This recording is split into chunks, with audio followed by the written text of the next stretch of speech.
Okay, so this is going to be probably the easiest way for me to show you all the goods and the bads about my replica here. This is a a replica of a 1952 MGTD. Um, it is built by Classic Roadsters. It's called a Grand Duchess, and it's built on the chassis of a 1967 Volkswagen Beetle. It has a 1500cc single-port engine and a 4-speed transmission. The engine's in the rear for anybody who doesn't know Volkswagens. Let's see, to start off with, a negative is going to be, let's see, right there over my finger, there's a dent in the front bumper. There's also some surface rust kind of pocking on the bumper as well.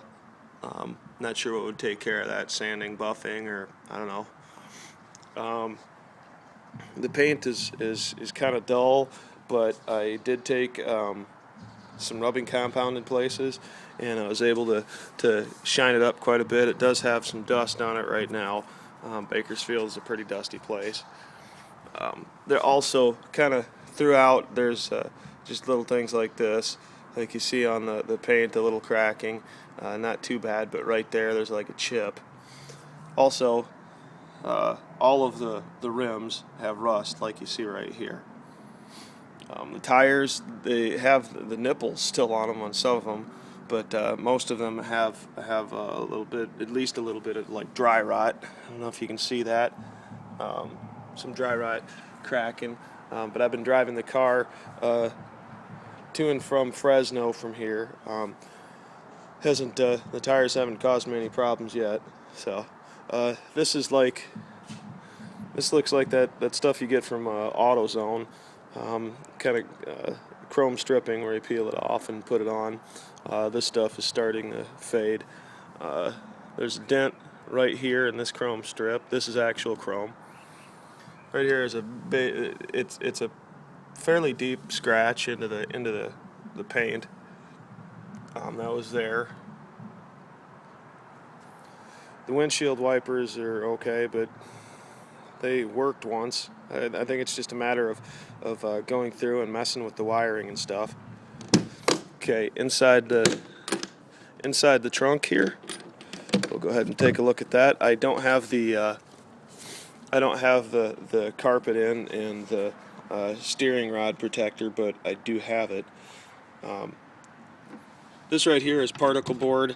I'm not sure what this got wet from, but it got wet from something before I had it, and so it made that mess in there. So I've cleaned it up a few times. Particle board is pretty much toast once it gets wet. I mean, at least as far as chipping away and stuff. They are still very solid. Right in here, there's a rod that goes from the brake to the. I'm not sure what they have in a Beetle. Not all that mechanical. Master cylinder, brake booster, something or other, but it appears to be leaking, and that's what this wetness is from right there. I do have brakes right now, but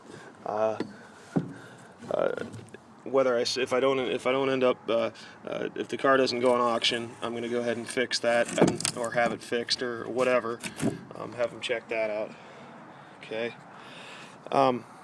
Also, this right here, I don't know if you can see this. This is tape residue, duct tape. I know it sounds crazy, but I had to use this as a daily driver, and it was 40 degrees in the morning when I was driving up to Fresno, so I taped the bottom of the side curtains, which I do have. Right here, we have some. Some of this peeling off. Let's see.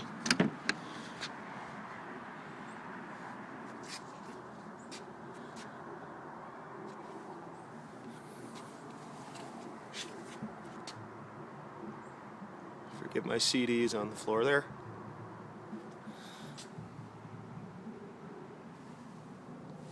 I had to peel up the carpet a little bit and change the throttle cable, and so haven't put that down.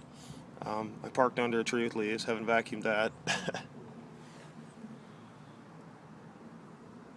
There's the light switch right here. I taped that because AutoZone did not have one that fit through the stock hole, but I see one on eBay, If I don't, if it doesn't auction, I'll end up buying that and replacing that. I think it's $13. The top is functional, but anytime you touch that black stuff, it gets your hands dirty.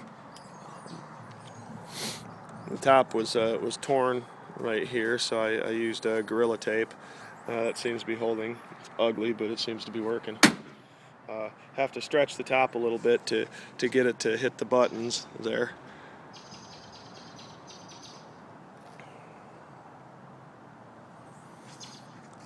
They put a tail light on it right there underneath the bumper, right there. I'm not sure if that works or not. Haven't messed with it. This tail light is missing a screw. I'm not really sure what's going on with that. I had intended on replacing those and putting more traditional looking tail lights for a TD in there. So you can see tape, which will probably come off with some buffing. Not tape, but tape residue maybe. It's missing the button thing right here. It's missing one on the back. Here's the back. I have a little Indian blanket, and those are the kicker speaker boxes. There's the Kenwood CD deck. The battery's under the front seat. I tried to fix this doorknob. It needed a cotter pin. I put the cotter pin in, but it like needs to be inhumanly tight or something. So anyways, I didn't do a good job with that. However, it does latch. You just need to open it from the inside. Again, there's another trim piece that needs replacing. Some more of the residue from the duct tape. I don't know if you can see this pocking right here. This is all over the windowsill. The weather stripping needs replacing. Funny, odd, I've never had one of these, but it has a blower. It has a blower underneath the dash that will blow off the windows for like a defroster or something. It's kind of cool. This right here is the stripping. It's vinyl that goes between the hood, between the plastic parts to make it fit. This is funny for me.